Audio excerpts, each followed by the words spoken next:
stereotypes to making sure that the butts are white. Boy, girl, mom and dad want grown-up time, you're going mad. It's a trip, but we'll guide you through with tips and tricks for boys and girls too. Welcome to Boy, Girl, Mom and Dad. I'm Lauren.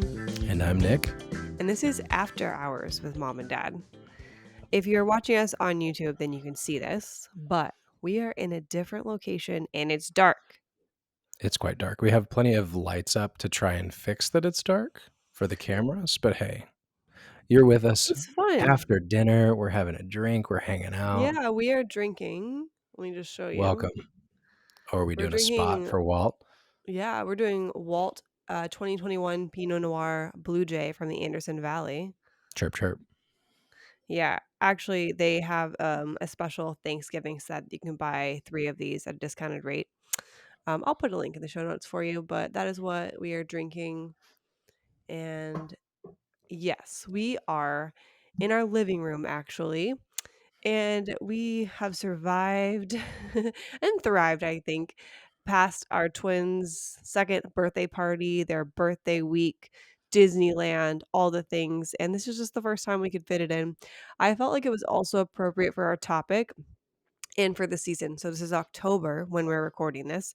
You may be listening to this later, but this is October. Today is October 16th. 16th. It's October 16th. This is going to drop in a couple days on October 18th. Yeah. So it's kind of spooky, like Halloween. It's after dark. And then also this episode is episode 27, and it's an honest post about having twins. Not that our other posts have been dishonest, but this is not the sugar-coated parts about having twins. So last week we did a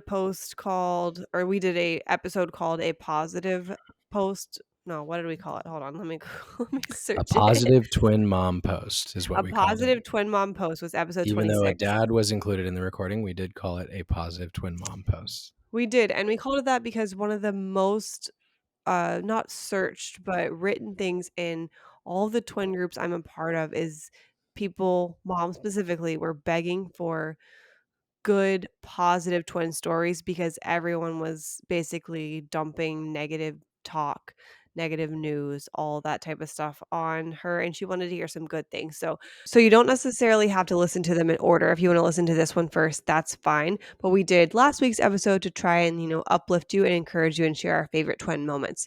There will still be favorite twin moments in this specific episode, but we're also being a little bit more honest about the hardships of having twins. And I didn't want to title it, the hard parts of having twins, because that just sounds weird. I don't know.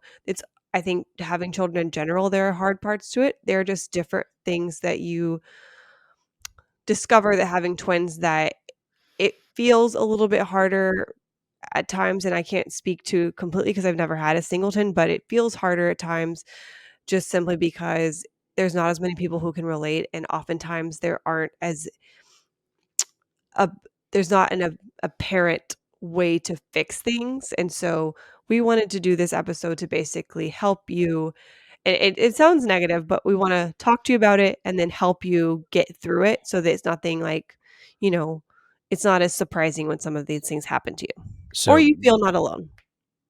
So what we've typically said is that it is uniquely challenging, not necessarily harder, just uniquely challenging. So there are unique challenges that you will most likely run into if you have multiples compared to singletons.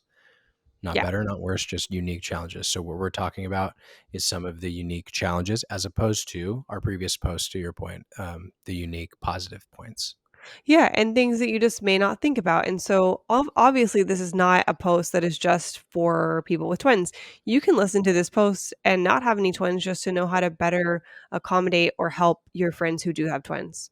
So I also think some of this would theoretically apply to those with multiple kids as well that are close to each other. They might not be the exact same challenges, but there are unique challenges in having kids that close to each other or twins. Yeah, for sure. And every week before we get into the actual episode, we have a TIFF. And so this TIFF I'm doing, and it is, do you like to finish your work and then play, or do you need a break and a little play before you go back to work. So, for example, after a long day or something like that, if we have something that we need to get done, I prefer to get it done and then relax. And Nick prefers to have a little break, a little siesta, and then complete said task. And I obviously have respect for that way, but it's very hard for me to do something once I'm in relax mode. Like, for example, the other night, like, before I have a rule for myself that if we get in bed and we watch a movie or something, I need to have my entire skincare routine done. I need to have brushed my teeth. I'm ready to go to bed because I do not want to get out of bed once I'm in it. The other night, I think we were prepping stuff for the twins' party or something. I was so no, it was jet lag, I think. I don't know, maybe a mixture of the two.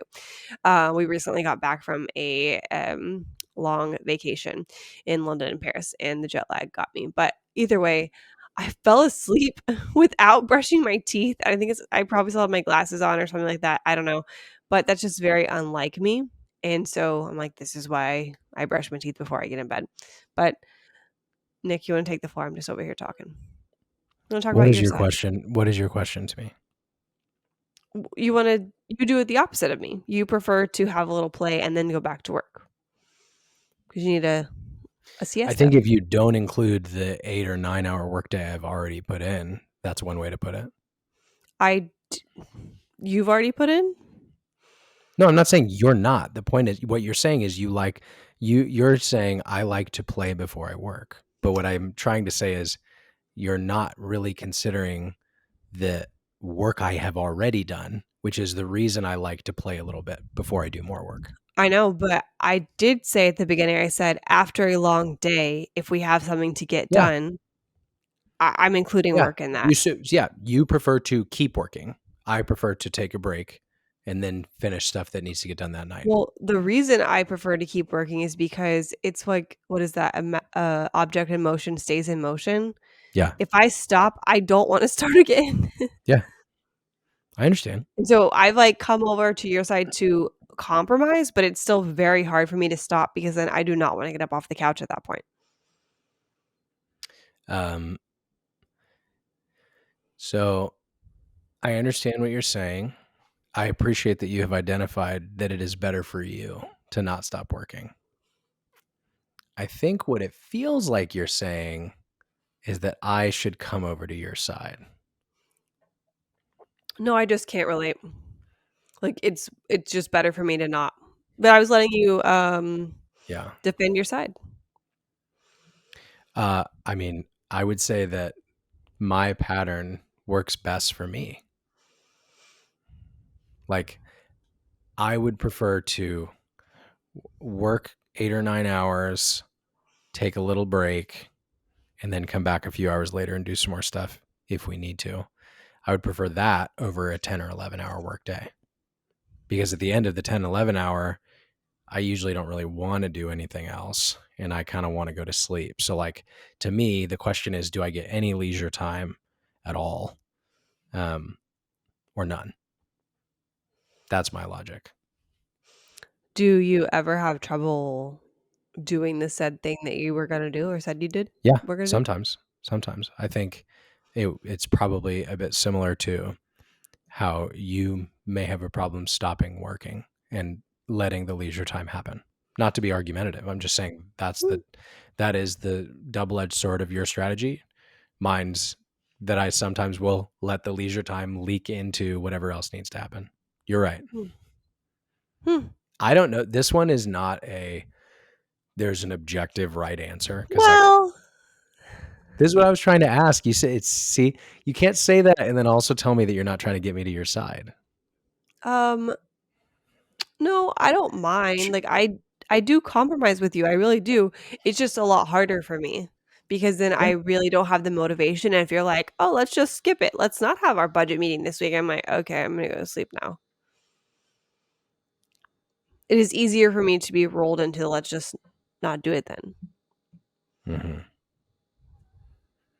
So how often, if we took your strategy and just rolled back into work without taking leisure time, how often do you think you would be comfortable with stopping work with enough time for us to watch a show? I don't know. It's a day I to think day. I think it's not very often.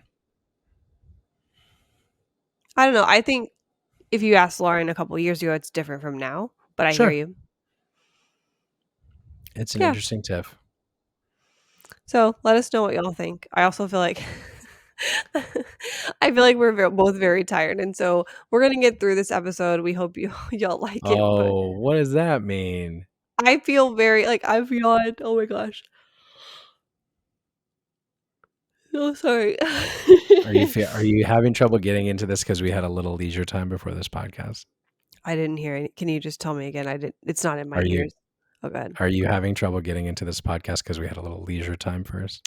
Maybe. Oh, Maybe Nick's and you mom know made what? us And you know dinner, what? and I I just got to feel sit there, and I had a pedicure, and they massaged my legs this afternoon, and yeah. I'm just like, "Oh, baby."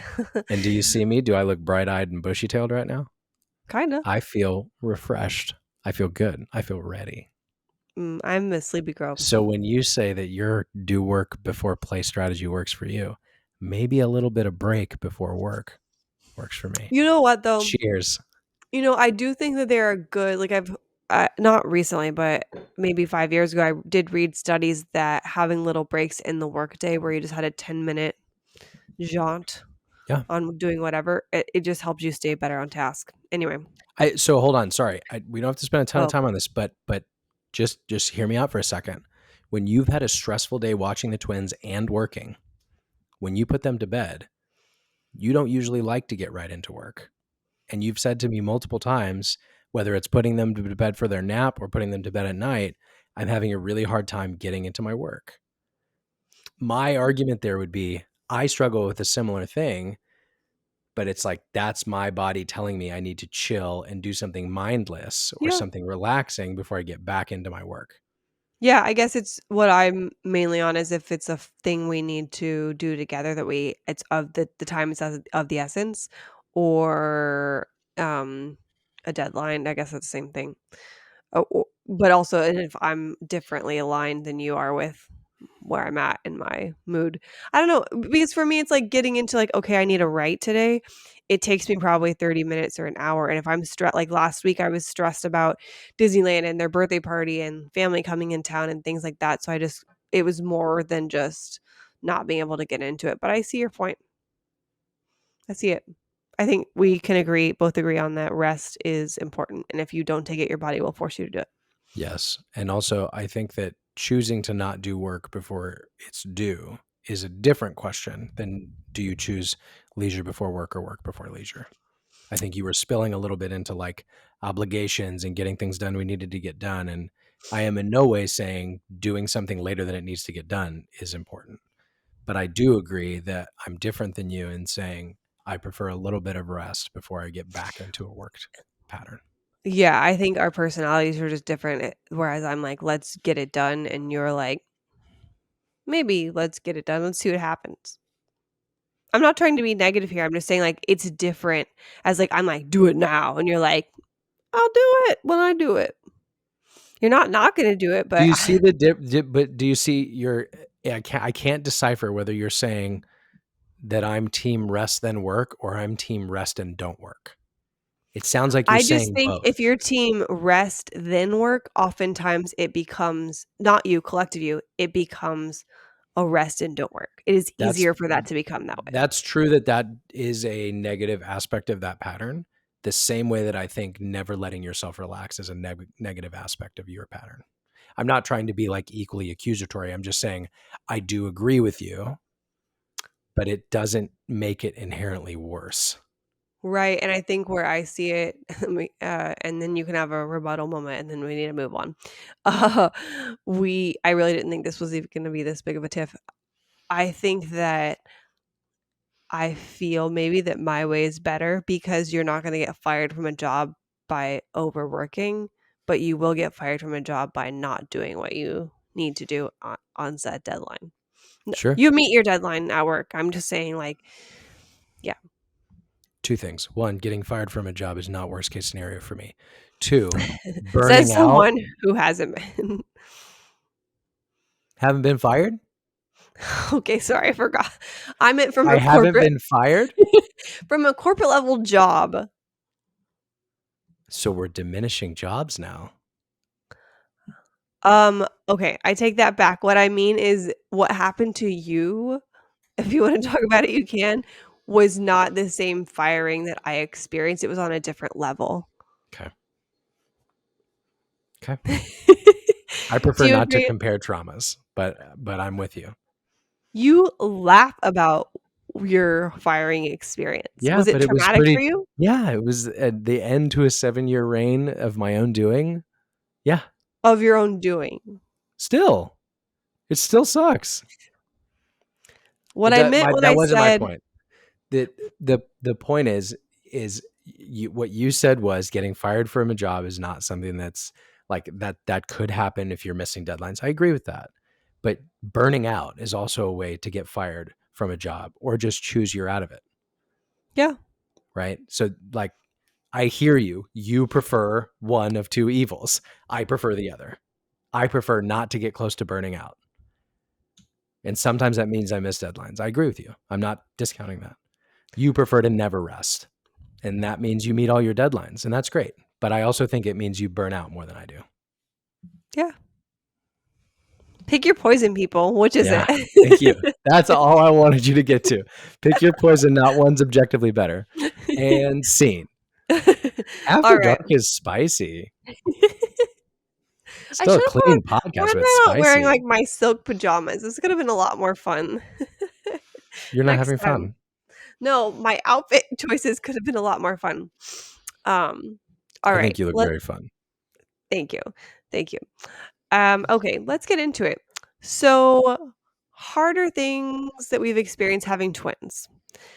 The first thing I wanted to say in regard to this is just the newborn stage. It hits different than I would say the toddler stage that we're in now because you don't know what's wrong. And so the first thing I was going to say was basically just newborns can't tell you what's going on. So the crying, when you have two screaming infants, I mean, one screaming infant is one thing. And but when you have two, and especially if you're just the only one in there, you don't have anyone helping you, it's a lot. And so that's just, I'd say the first honest thing that came to mind is just like, it is times two. I did see a post on Facebook. This isn't my idea, but the parent got noise canceling headphones or something that they wore. Hey, do whatever you got to do. I mean, I could see there are moments where I could have used that where I wouldn't have become deregulated and then I would have been able to better serve them, you know? I hear you. Uh, I just think I was not laughing at the decision to get those. I was laughing that somebody was driven to the point to get them. I understand why you would need them. I agree with that being a unique challenge.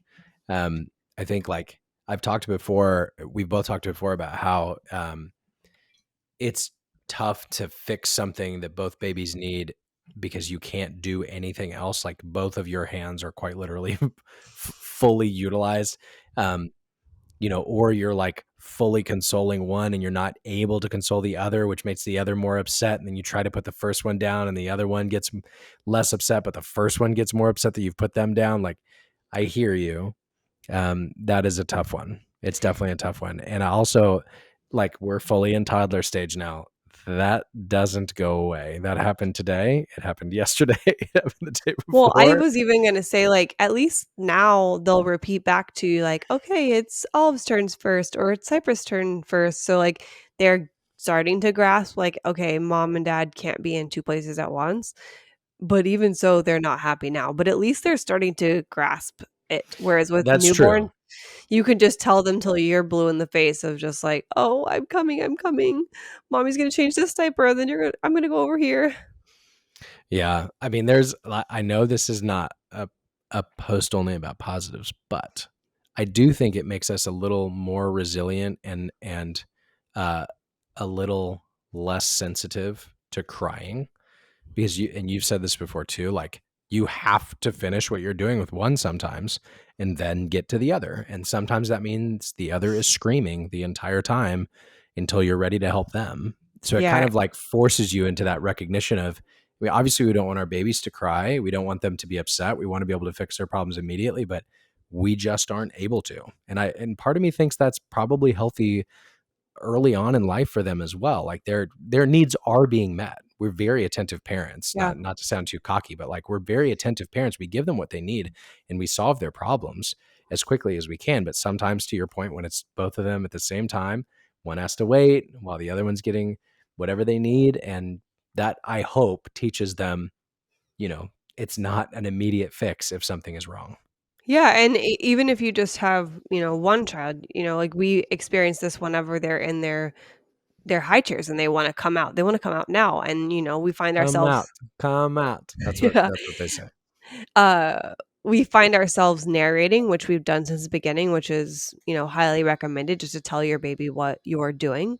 And even now at 2 years old, we still do that and be like, "Okay, mommy's gonna finish cutting this cantaloupe, and then we'll come over and give it to you." So it's Yeah. just like, all together learning with that. And the other thing I wrote down with the newborn stage, specifically to twins, were ping pong naps. Ping So pong naps. well, oh, back up. Sorry. I wanted to say that with crying, like, neither of our twins were colicky, and I know that that takes on a whole different level of crying as well. Yeah. So, oh, man. We have had inconsolable, like, moments and stretches, but Yeah. you're right, we haven't had that. I would say that 3 to 4 month mark was hard as far as, like, inconsolable times. I mean, we have a couple now Yeah. here and there too, but, we didn't experience that, so our hearts are with you if you experience that, especially with twins. But ping pong naps are what we called naps whenever one twin would nap and the other one wouldn't, and then the other one would nap and the other one would be awake. And so it can be good. Like, I know some twin parents prefer this as far as being able to tend to them because they can handle one baby at a time, but then also you're never getting a break as far as what you need in your body. Like, we've talked about it before, but the physical labor jobs, like they have to get a 15-minute break. It is required by law, I think like once or twice a day. And being a parent, stay-at-home parent, or even a part-time parent, whatever, it's very physically active, especially with twins. You're doing double the lifting, double the fun, but double the lifting.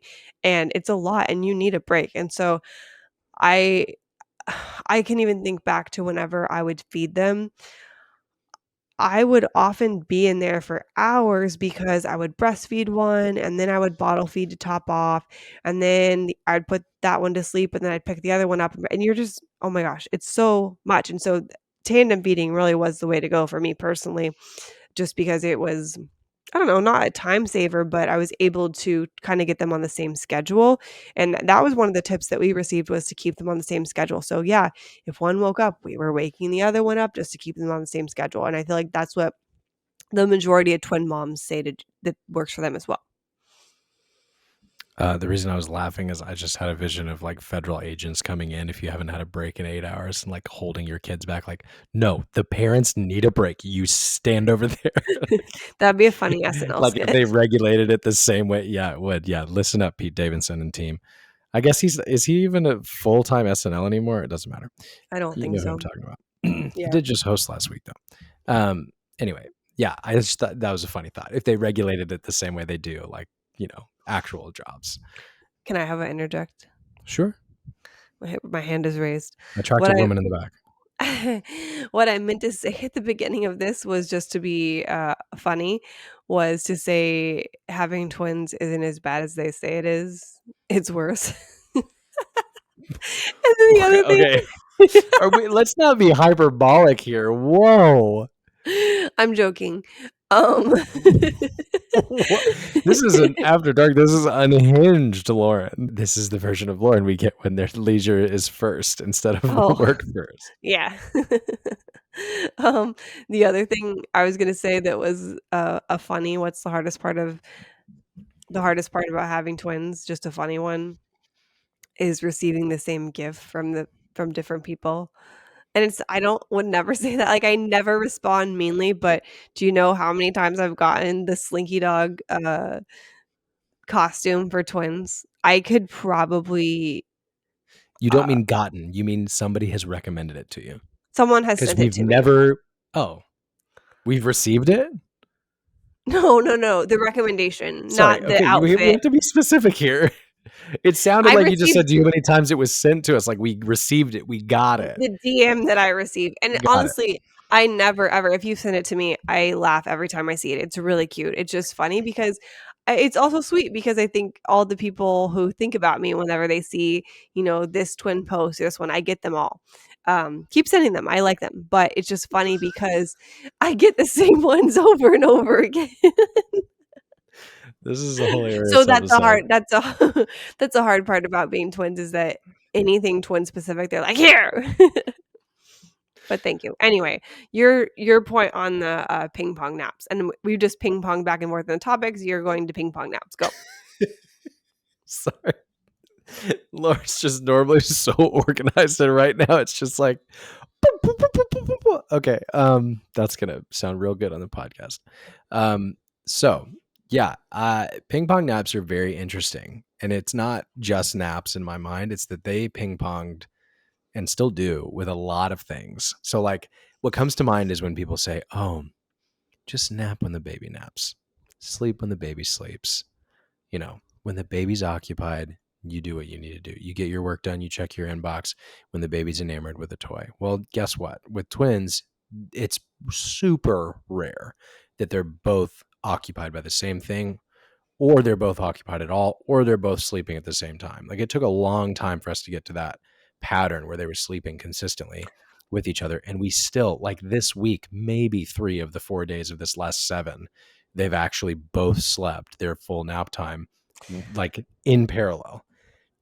And It's they it's a share a lot. room. So one of them probably could sleep a little less, one of them Yeah. sleeps a little bit more, and I feel bad for the one that needs it more because I don't know if it's just we live in an old place or it's coupled with the earthquakes, but the door makes a noise. Actually, one of my friends told me about a door thingy. I need to ask her about that. That helps with that issue. Just like our door makes a really loud noise when you open it, and it's not like a WD-40 situation. It's like the door frame. But I often wake up the other one when I try to go in and grab the other one who is awake. So it's kind of a nightmare. Yeah. So ping pong naps and ping pong things are tough. They're very tough.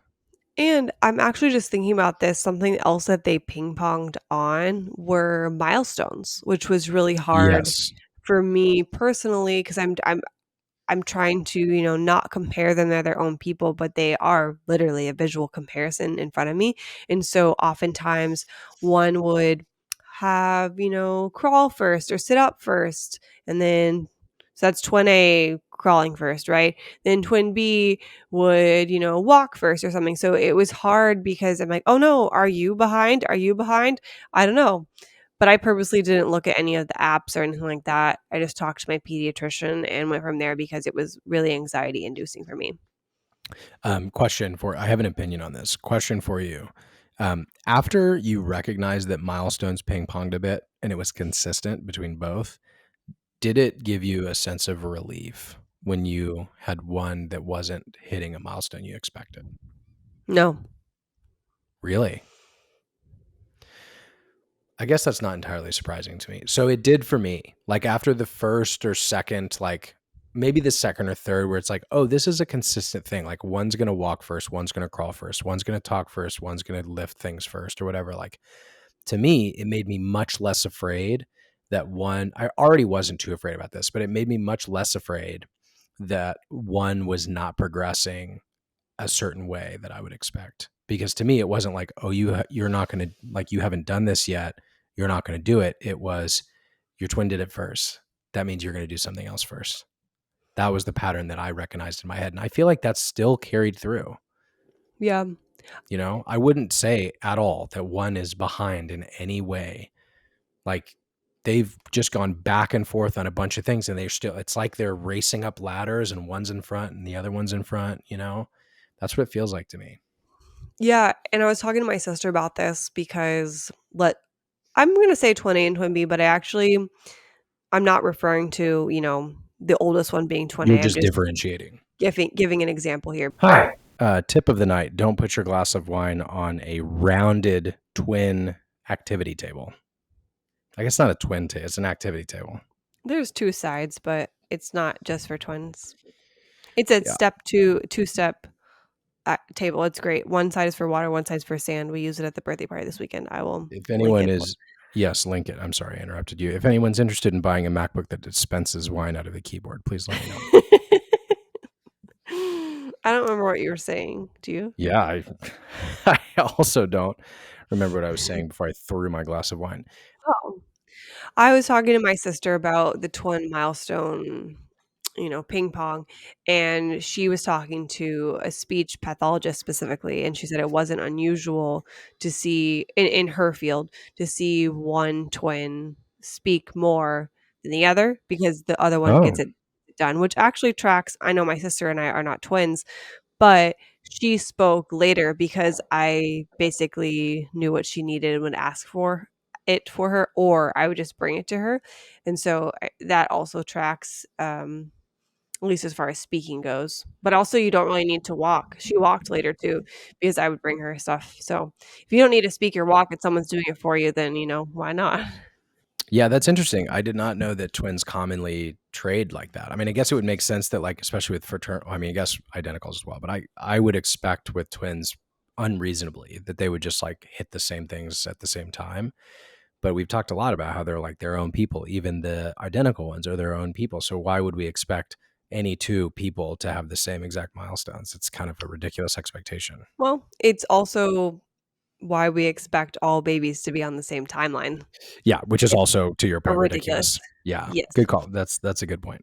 Yeah. Really good So point. the no parents breaks that I had written down to talk about was more so about if you and I are both with the baby, we don't get like it's not like, "Oh, I'm gonna take a break. Would you mind holding the baby for a while?" With twins specifically. It's like, "Hey, Oh, yo, I need to use the bathroom. Can you watch both?" Or a fun one is when you're on a plane. You're like, "I need to go to the bathroom. Can you hold both of them while I go?"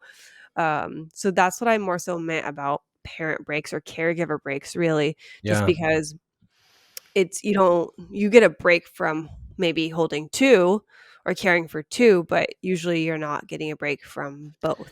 Which again, it's not a we don't wanna be around our kids thing, it's just a mental health thing of just like you everybody needs a break.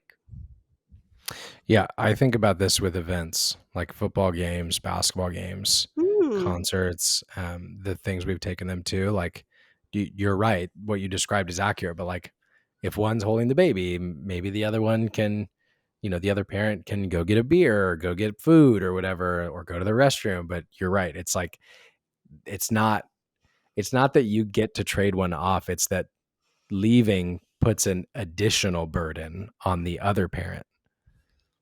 So no parent breaks with two active parents that are participating equally. It's very, very tough. I definitely thought you were going at that a different route. I thought you Oh, were saying that parents or families are like a team, like a basketball team, and even in or football or a sports team, but everybody gets a break at some point in a sports team.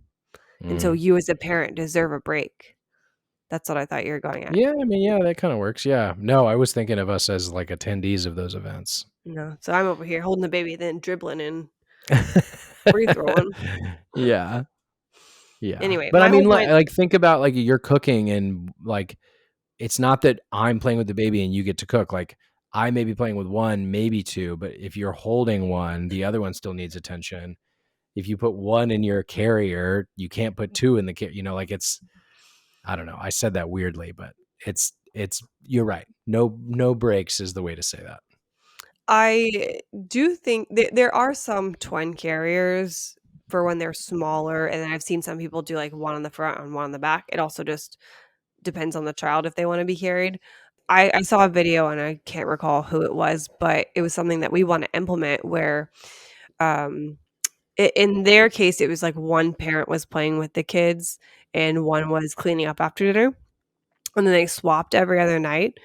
But I talked with Nick about it, and we talked about swapping, like, "Okay, Olive is with me tonight playing outside, and Nick and Cypress clean up the kitchen, and then the next day, we could either do it the same parent stays outside or inside, and then the kids swap or vice versa, but that also gives us alone time with them, and we talked about implementing that in the evening just as a fun little break up and breaking up with Yeah. the routine, Yeah. just as an idea or inspiration if you need it. Well, that's a good point because we do try to do like one of us is watching both and then the other parent is watching both and we try Mhm. to implement the break thing which is it's just very very difficult. It kind of works but it's very difficult but this would be a different type of break. Like, for this makes it sound like it's just harder with twins, but for me, watching one baby compared to two is a Oh bit my of a gosh. break.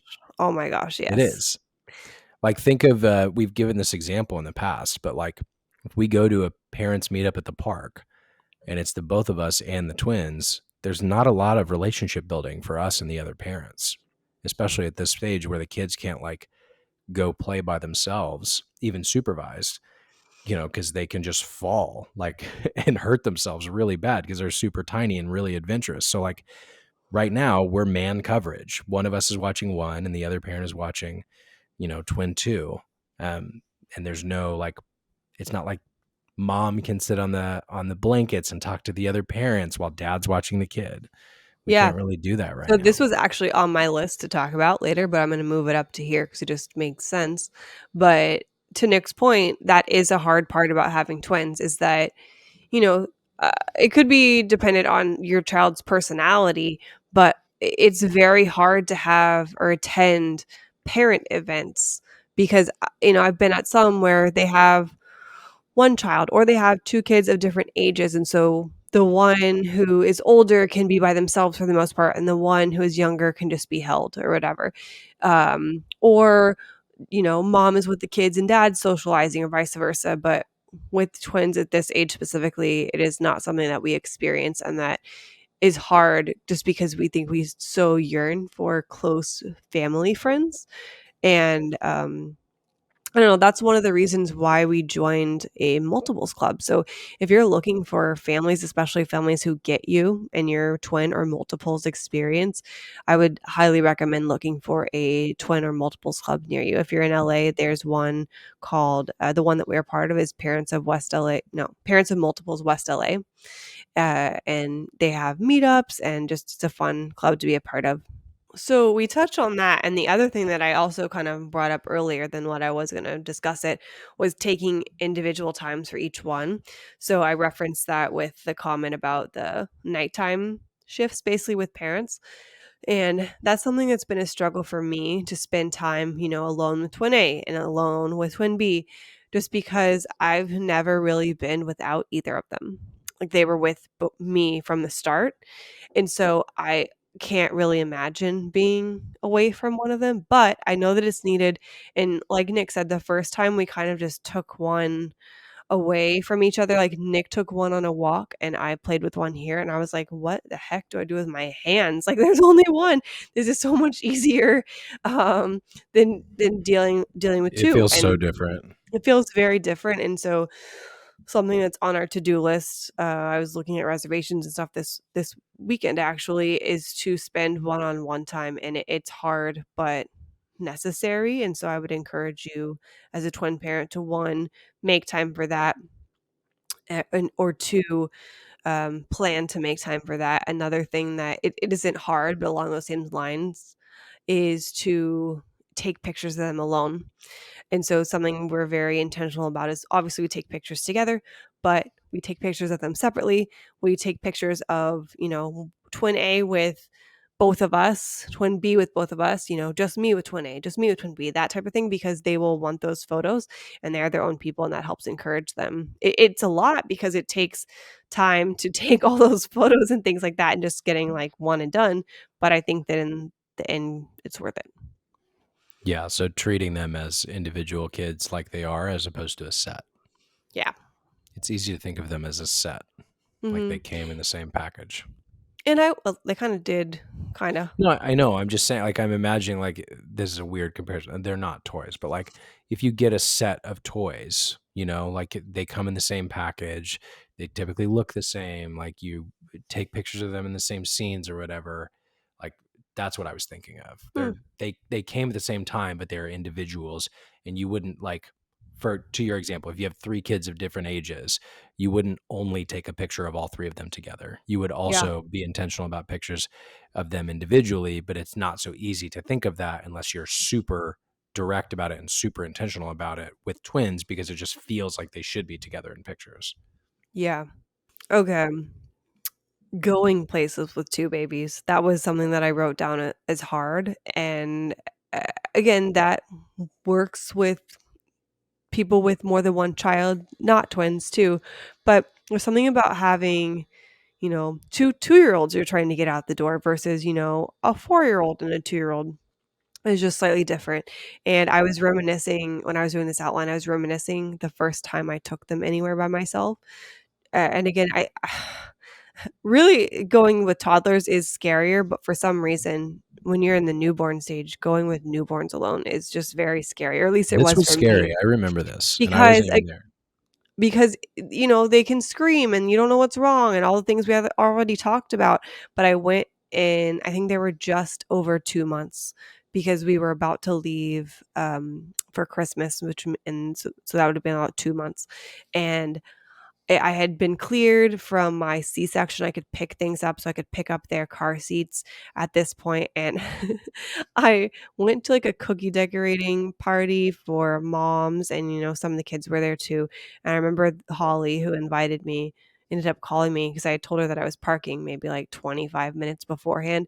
She was like, "Are you here? Do you need help?" And I'm like, "I'm coming," because, I had to take them out, and, I'm being very careful and you know, um, strengthening my core, like tightening it so I'm working on my diastasis recti at the same time, and I'm checking a diaper, and then I'm, like, trying to open up the stroller by myself, which I normally don't have to do by myself, and then put them in, and then, one's crying, and I'm fumbling for the bottle, and it took me 25 minutes probably to park and get them all situated and walk in. She probably thought I stood her up. But I would say rip the Band-Aid off as soon as you can and get out there by yourself because, again, the same thing we've said about with travel is just the more you do it, it's never gonna get easier, but you will get more confident. There are things that get easier, but it's always somewhat of a hard task. So do it. Yeah, I remember that moment for you. I remember, how stressed you were about it, and I remember feeling similar when I did it for the first time with them. It was a little later than that, but I remember that. Something that also just came to mind, it's not perfectly fitting in this podcast episode, but, like, it's interesting, like, you say so we've talked about the mental load before and, like, things that you pay attention to that you wish your spouse would not have to ask you and they would just know. I think if you have 2 very involved parents, that can sometimes happen as well because they fall into patterns of things they always do. For example, I'm the one that almost always folds up the stroller and folds up all their bags and puts things in specific ways in the car. Doesn't mean you're not able to do it. You don't have a reason to ask me how to do it. And I don't have a reason to teach you outside of you asking, right? But like those little things like you just described, like getting the stroller out, knowing how to open it up, knowing where the locks are, like all these little tiny things. Um, it's not because you don't care and because I'm the primary parent. I'm definitely not. It's just like we've fallen into these patterns of these are the things we do. I think for a while that was you in the diaper bag for a little bit at the beginning. You knew what they needed and I didn't really have to ask. And then all of a sudden I started helping back in the diaper bag and I kind of needed it a little more. And then it became my domain. But the point is like it's interesting to me that there's still that problem of we fall into these patterns of things we own and cards we hold. So to your point, the advice of getting out and doing it on your own so that you can identify those things that you need help to understand is very good, along with building the confidence, of course. Yeah, because if you have 2 screaming babies and you can't get the dadgum stroller open, it's gonna Yeah. bug you a lot more than Oh, yeah. if you go ahead. No, I'm agreeing. Yeah, if you, like, just can't get it open and they're 2 happy babies. Oh, I remembered a different thing I was gonna say whenever you spilled the wine. What I was gonna say I'm sorry, I'm just ping-ponging all over here myself. I have always said even before we had kids, like, whenever mothers had, apologized, like, "Oh, I'm sorry my kids are being loud."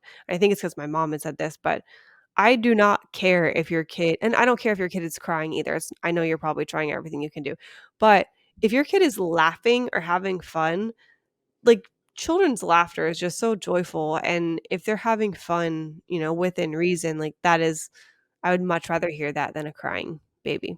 Speaking of the diaper bag, though, I feel like it was always you who did it because you had a certain way you liked to pack it, and I didn't really care, but we did talk about it, we confirmed with each other how many diapers will go in there, like, "Oh, do we wanna bring 1 can of formula?" That type of thing. Or I guess I kinda mess with the toys, but you packed it all together because you had a very specific way you like to do it. So I owned the packing and the distribution of things that needed to get in there. You owned the contents for a little while.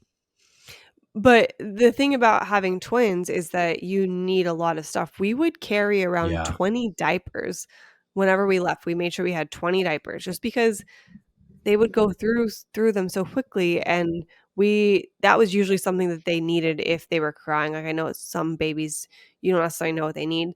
Ours was pretty much always they were hungry or they were wet or dirty or whatever, and so we carried around 20 diapers, at least a can of formula, all the goods, and that's just something with twins is you have to have more stuff in the diaper bag, and so our favorite diaper bag is the Dagny Dover, large indie backpack, and we fit everything we need in it and more. Yeah, that's a great bag. 20 to 24 is accurate at the height of what we needed. PSA to people who have twins coming. Your babies will use per baby 10 to 15 diapers a day within like a year of them being born for a little while.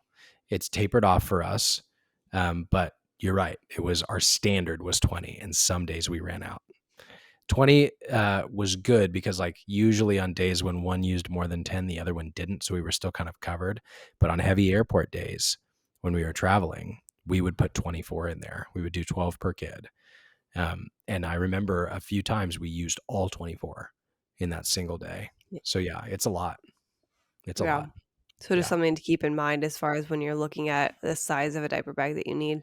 Yeah, I mean that one is enough size, uh, enough space, excuse me, I think, for twins, but I'm not sure that it's specifically designed for that much stuff. Like it was honestly 70% of the bag, maybe three quarters of the bag was taken up by diapers at the height of how much we needed.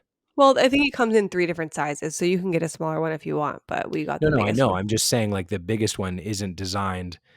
I would be surprised rather if the biggest one was designed to accommodate twins. I think it's just more Oh, size. correct. I Yeah. agree. I agree. Yeah.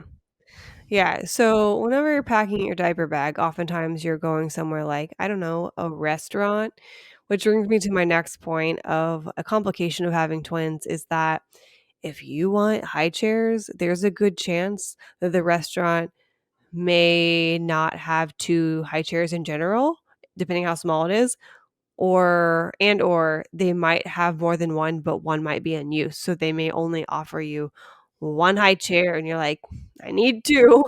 And so in that case, what we did, that typically worked is just use this twin stroller. We kept them in the stroller and fed them from there. Yeah, another tip on that, by the way, is we learned pretty quickly that places like uh, Open Table and Resi and like digital reservation, web-based reservation services. A lot of restaurants, especially in the U.S., expect you to have all of your head count, including infants, on your reservation. We never got turned away, but we had a few places that were like, "Oh, you have 4 people. We expected 2, so we put you in this 2 top." So don't think of it as you would like taking them on a train or on the plane with you, where they're a lap infant. Um, count them, make a reservation for 4 if you have twins and you and your spouse.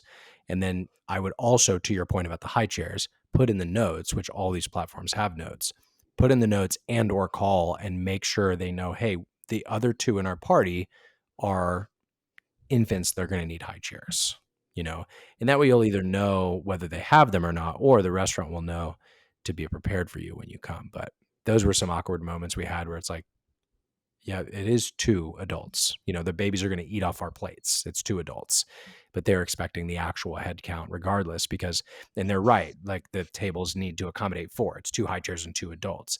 If we get on a little 2 top, that wouldn't accommodate all 4 of us. So, little hint. Yeah, and something along the same lines would be cribs. So when we just went to Europe, we had a really hard time, or our travel agent did, finding places that had 2 cribs. One that would accommodate 2 cribs in the room, and then 2 that had 2 on property and that we could use too, which I guess makes sense because it's not super normal to have that, but still something to think about when you're traveling if you're not bringing your own pack and plays. We do have we have the Guava Lotus pack and play system where they work as backpacks too, and we do really like those. We opted to not bring those just to not have to bring one extra thing to Europe, but we traveled multiple times this year, and where we're going next, we are bringing them with us. So that is an option. But if you're going somewhere in hopes that they have some on property at the hotel or you're not renting them when you're there, I would definitely make sure that that's something that they can accommodate because I think a lot of places can't.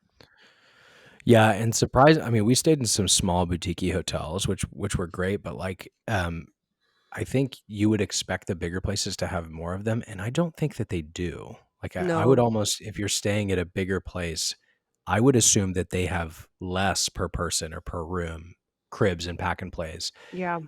So you should definitely call and make sure that A, they have them, and B, if they don't, they're able to accommodate you. Um, if you're going to make a reservation there.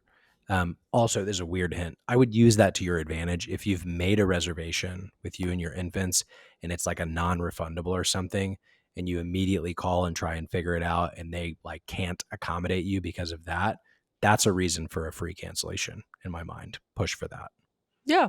So whenever we go out to eat or whenever we eat in general, a lot of times kids get messy. And what does that mean? Bath time. We don't bathe our kids every single night, which that might also be another twin specific thing because it's a lot. But when we do bathe them, we use Primally Pure and we love their baby bar. That's what we wash their face and bodies with. And then after that, we use the baby oil and then some baby balm on top of it. And that is our favorite, baby skincare system. I also use some of it on myself. And you can try it for yourself or your kid's self with the discount code for 10% off. What is it, Nick? What's the code? BGMAD. Yeah, so you can use BGMAD, just the letters spelled out, BGMAD, on every single Primely Pure purchase you make and get a discount each time. Every single one, not just your first purchase, every purchase. Yep. And they have adult stuff too, like deodorant, and I'm really into their plumping serum right now, but I just wanted to let you know that, especially as we go into the winter season where it's a little bit cooler, skin's a little bit more dry, and it's really important to pay attention and, treat your skin with some hydration. Go do it. BG Mad. We were talking about high chairs and cribs and our beloved airplanes. What's the complication with flying with twins, Nick? There are many. I think the one that you're talking about right now is that most planes, especially domestic flights, um, you only have one extra face mask, air mask, per row per side. Some of them are per row across the entire plane. So what that means is you cannot sit. Southwest is included here, by the way. It's important for Southwest too because you don't have a seat assignment. You cannot typically sit with your twins in the same row, specifically in the same like 3-seat one side row of one plane, but usually the whole 4 or 6 seats across the entire row. You usually can't sit there because if there's an emergency, which obviously are less common or rare, uh, more rare, less common, you cannot physically give your mask or an extra mask to a second kid because the first kid is already using it. So it is to protect you, but it's something to know about. What we typically planned for on domestic flights is to sit 2 in front, 2 behind. So one of us with one baby in the front, usually in an aisle seat, the second of us in the second baby behind, also in an aisle seat. So we can still talk to each other. We can hand things back and forth. One person, usually me, would have the diaper bag and be able to distribute stuff or make formula. So we're still like able to support each other. But if you have twins or multiples, specifically twins, you usually cannot and don't plan to sit in the same row. That's a big Yeah, one. so if you have two under two, you are not able to sit in the same row unless, of course, you buy an extra seat to where you have 3 seats Yeah. and or no one else is sitting in that row, which just makes for a little bit of extra complication when you are traveling for obvious reasons. Yeah. And you can, by the way, do what Lauren recommended. You can buy a third seat, and then all 4 of you, making one of the children a lap infant, can be in that same row. If you do that, by the way, you need to do that by phone and specifically ask to buy a seat for an infant. You cannot do that. And if you do it, it will cause an error online. Sometimes they will even let you book, and then you'll have a problem at the airport because they will have canceled your ticket for an infant that doesn't have an associated adult. So you have to do it through a phone call with that airline, and they will typically let you. Some of them discount it. Usually, domestic don't, but some of them will discount it. So just be aware of that. I would definitely, for international flights, still confirm this. Our experience was different on our international flights, and I am assuming it's because they have extra, like significantly more than domestic flights because they're long haul. I don't really know what the rule differences are there, but still, regardless, make sure if you're booking that airline for the first time or a long route for the first time, call and ask. They all have the free lines. Do a chat and ask. Make sure you know, and you can meet your own expectations when you get there. Or rather, your expectations are managed before you get there. Yeah, to Nick's point, what he means is that we had only a handful of times before they turned 2, like, I think maybe twice were able to sit on the same row because they didn't, Yeah. have someone sitting in between us or nobody sat there, but something you can do is ask, is like, "Hey, are there any" specifically Southwest, which is a lot of what we flew, "Is this a full flight?" And if it's not, sometimes they can give you a piece of paper or, um, just make it to where you get the row to yourself, but also, even if it's not Southwest, you can ask, and they may be able to jostle seats around to where you can, have a row to yourself. By piece of paper, she means like a plastic covered placard thing that says seat taken. Yeah. So and they're willing to do it. They're happy to do it. But you're right. The first question is the flight full? Because if it's not, they're cool with you taking up a seat so that you don't exceed their face mask rule, right? So if there's two of you with two lap infants in a row of three and that middle seat's not going to get taken, you still meet it. So the point is not to keep us separated. Obviously, the airlines are trying to meet FAA regulations and keep us safe. The point is that we have the right number of face masks for that row. So ask your flight attendant. Don't be afraid to do so. They're used to hearing it. Or And ask the person at the desk, not even the flight attendant, the person at the desk when you get to the sure. So airport. the person at the desk will help you to know if it's a full flight or not, but they won't be able to give you that sign thing. The people on Oh, the you're plane right. is who gives you the sign. So both is Mm, fine. That's still good advice, but mhm. don't forget to ask your flight attendant. I would also argue, Lauren, you might disagree with me on this, but I'm going to stand strong. If the person at the gate says the flight is full, still ask your flight attendant. No, I agree. Still ask your flight attendant. Not because you think they're lying. They could be telling you the truth based on their system, but maybe somebody hasn't gotten through security on time. Maybe the flight's not actually full and they're planning for it to be full.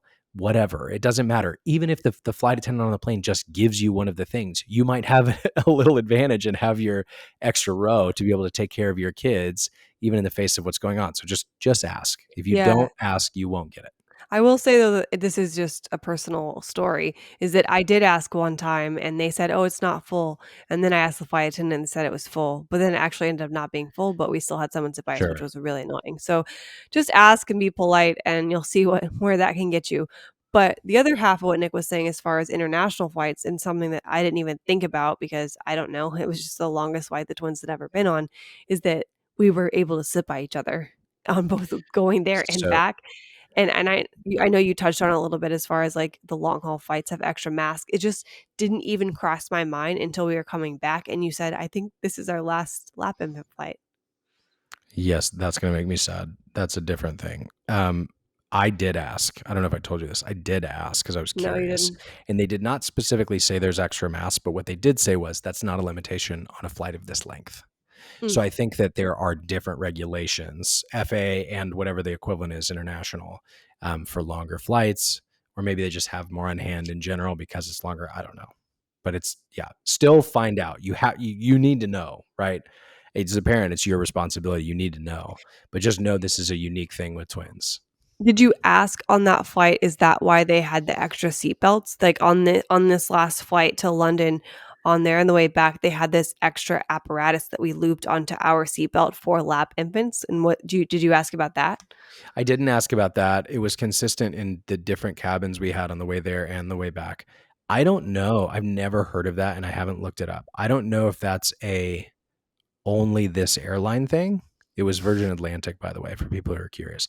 I don't know if it's only them or if it's a long haul flight or international flight requires it kind of thing. I would be surprised if the FAA is like, oh, we're going to be safer because you're going international. That doesn't seem to make sense to me. Um, I don't know. Maybe it does. Maybe long haul being safer makes more sense. I don't know. The answer is I don't know. Yeah, there's a lot of things with airplanes, and I have a couple blog posts that I can put in the show notes for you. Just I have a whole post on super detailed information on flying with twins, just because there is a lot. So read through that, but you're also welcome to send us a DM or email if you have a specific question. We can try to help. I am always happy to answer, but I would also encourage you to check in with your flight specifically or your airline specifically, rather, because there are different regulations with each one. For example, American Airlines, they don't let you gate check a stroller that is over 20 pounds. I think it has to be 19 pounds and below. Whereas other airlines will allow you to have like a jogger, like our jogger stroller is 30 something pounds, whereas our travel stroller is 19 pounds. So, just lots of things to keep in mind. And I will point you to that blog post specifically. It's really, really helpful. Specifically for long haul flights or overnight flights, bassinets. Um, so the first thing is not specific to twins. You do need to check what the weight limits are on the bassinets. It's easy to think, oh, I need a bassinet because my baby is still in a crib. That might be true in your mind, but the bassinets for some reason have lower weight limits than I would expect. For example, this last flight, which we didn't end up needing them, if we could have gotten them, the max was like 18 to 20 pounds, depending on the cabin we were in. And that was 12 months for us for at least one baby, 12 or 13 months. I don't know. It was earlier than 2 years is my point. So it was not a correct assumption that I luckily got validated by somebody that was talking to me on the phone from the airline. But that's something to check in on. Not twin specific, but check in on it. The twin specific part is make sure if you're requesting a bassinet and your kid makes it meets the weight requirements, that you're able to get two. If you get one, it's going to be like the coolest toy on the block that you only have one of, and it's going to cause more problems than it will solutions. I don't think you should just have one and then the other twin is all of a sudden left out. Do you have a different opinion on that? I don't know that, a 11-month-old would care, but I think as far as it would be really hard to have to hold one and put one in the bassinet. I think one might get better sleep. I don't know. I feel like I would agree with That's what I'm saying. getting more than one, but I don't know that I have the same reasoning for you. But I would agree. I probably Your wouldn't. reason Sorry. Good. Your reason works, but very Oh, early when they had preferred toys, they were getting upset if the other person had their toy. Very early. I could see it happen with the bassinets as well. I could too, but I was more so thinking of the parent and like, okay, one of them gets a break and the other one doesn't. But I'm sure it would be easier for the parent ideally, but I don't. What I'm saying is I don't think if twin A is in the bassinet, the twin B is just going to be cool with that. I think it would cause problems. depends. Yeah, it depends. It Okay, could be a maybe issue. we disagree on that. No, I thought we have talked about that. no, it just depends on the day, hour, what color is the sky that day. Yeah, but if you don't know and you're going to be on a plane for 11 hours, 10 of which are overnight, would you gamble? No, That's what I'm saying. no. Plan to not We have get them. we need to talk about travel in a different episode. Sure. We have one coming up about our whole trip and stuff like that, but, there's a lot of aspects to that. And speaking of travel, something that is harder with twins is expenses, or are expenses rather, whether you're buying airplane tickets or trying to figure out preschools, everything is, astronomically more. And it's I know that people have multiple children, and so they may be paying for these things, but sometimes it's not at the same time. For example, obviously, airplane tickets, it usually is, we have our first 4 purchase ticket flight coming up next month, and that was a shock to our wallet for sure. But then think about things like, preschools. We've been looking at that, and it's just a lot, specifically in West LA. I know it's a lot everywhere, but where we live, they are just, whoo, really high. And, it's a lot like at once. So like imagine buying 2 cars at once. That's basically what preschool is here. Yeah, we're learning that. Obviously, we've talked about before, like buying two of most things that you need. Makes sense. You have two babies instead of one, right?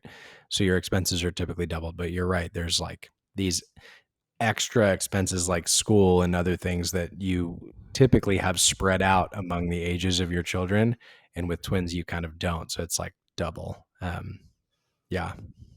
And that's with diapers, that's with formula, that's with it all. You're going through it faster than you would otherwise. And you're sure if you're only having those twins, then you're getting it out of the way, I guess.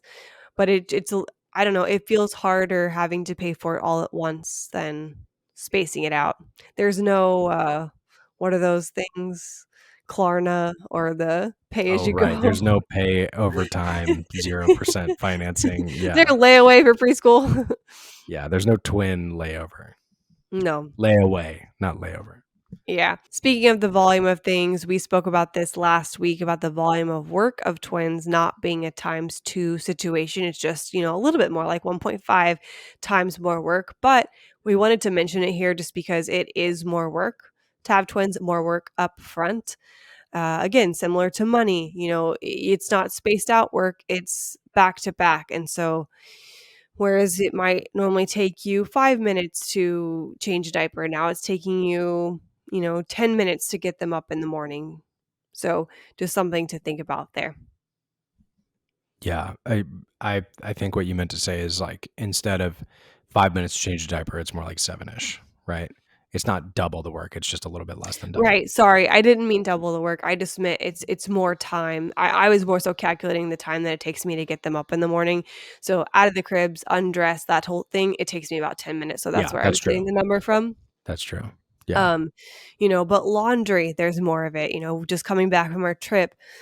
Oh gosh, getting 4 people's laundry for 2 weeks of clothing was actually even more than that really because, it wasn't just 1 outfit a day there, you throw pajamas in there. It was a lot, and it's a lot to put back up, so it's just a lot more at once, and, we're still recovering from that. Yeah, that was a lot. Sizes of things that you may need to buy at the same time are different. So, diapers is the biggest thing here in my mind. I think the biggest thing in Lauren's is probably shoes. Um, Diapers was a big thing. A lot of times they were consistent and like one size did kind of work for both of them.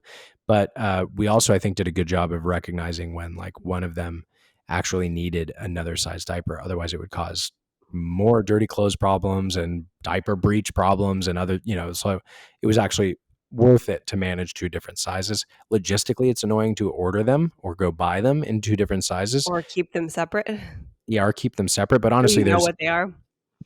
there are systems to do it. Like most recently, we're currently on two different sizes right now, and we've just bridged back, I think, to one. We had, we normally had two baskets for diapers where they were ready to pull from by the changing table. In the cases where we had the same size, they were all the same size. In the cases where we've had to bridge, one was size 5, one was size 6 or whatever. And we had either labels or we just knew the one who needs the smaller sizes on the left, the one who needs the bigger sizes on the right. So just it is annoying, but work through it. To me, it's more important that your kid has the right size diaper and you don't have like one's wearing too small and one's wearing too big problems, because those specifically with diapers, that would create a problem. Yeah, and I listed this on the hard aspects of having twins. It's because I didn't consider this as something that we would go through. I think it makes sense that Yeah. babies are different sizes and their own people, but I didn't think like, "Oh, I'm gonna need to buy 2 different sizes of diapers because often they don't match up. So, like Nick said, we've done this a couple times, like, throughout the sizing before, like, one of them catches up, and, the larger the diaper, the less come in the pack, and the more expensive they are per size. So, just a lot to think about there. Clothing, you may not really think about if you don't have, identical twins or something. I don't know if you may dress them similarly, um regardless, but, we people are always like, "What clothes can I buy the twins?" And I tell them, like, 2 different sizes. I'm like, "Well, I normally buy this one around this and this one around this." And guess what? I typically buy them bigger so that they can hopefully wear them for, like, a year because, again, you're buying double the clothes, you want them to last longer so you don't have to buy as much, and so it's, just a lot. A tip there is just to look at their weight and try to order on the weight versus the actual size, because sizing is different across the board, especially if they're more European, like smaller cut. But also, I guess it's just a gentle reminder that whenever they do have different sizes, that they're their own person, and so just a reminder to treat them as such. Yeah, it's a good one. Yeah, and the last one I can think of right now, I'm sure more will come to mind, is something that's just hard as a parent for me, um, is feeling like I'm witnessing everything that they're doing. I do not have, I've said it, shark eyes. I don't have eyes on either side of my head to where I can watch them at the same time. And so I feel somewhat of a sadness that I can't see everything they're doing because I'm like this. I'm going back and forth. I'm literally ping-ponging parent. I'm a ping-ponging parent going having to go back and forth. Like, "You're okay, you're okay. Oh, I'm gonna watch this. Mommy watch this. Mommy watch this." And I want to be present for both of them.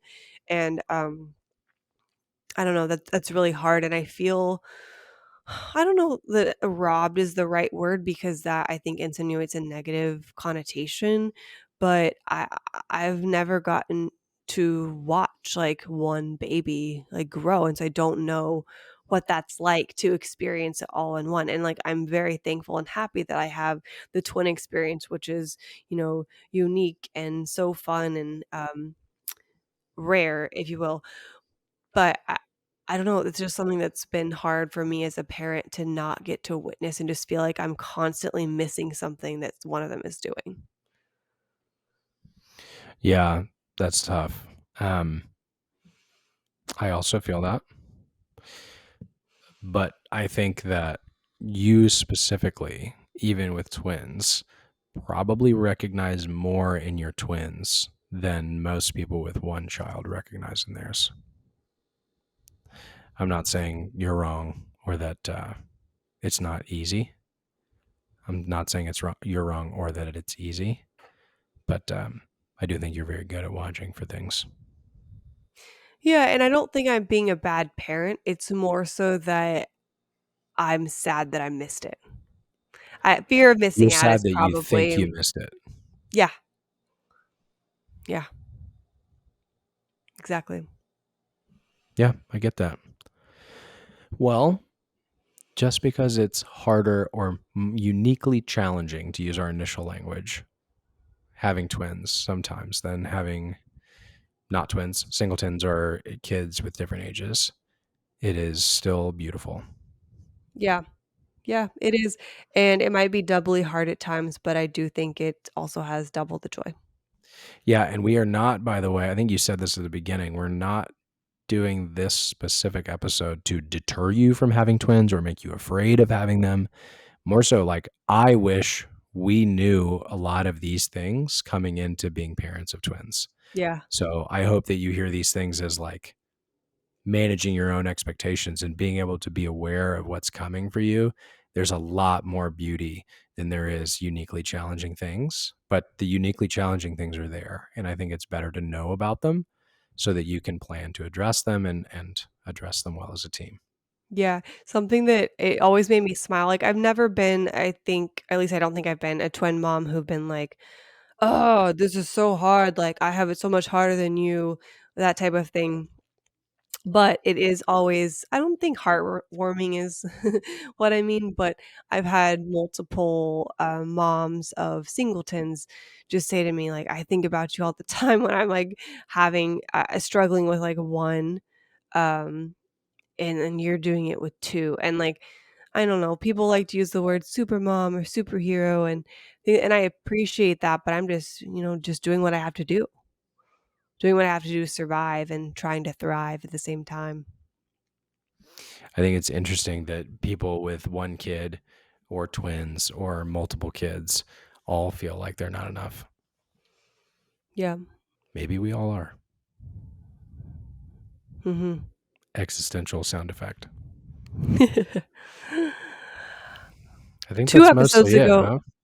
Oh, I'm sorry. yeah, I was gonna say 2 episodes ago, episode 25 was the supermom myth, so if you're feeling that, maybe you'll give that one a listen. I really enjoyed doing that episode. It is not how to become the supermom, by the way. So don't click on it for that. It's just about the myth, and we don't think it's No. a thing.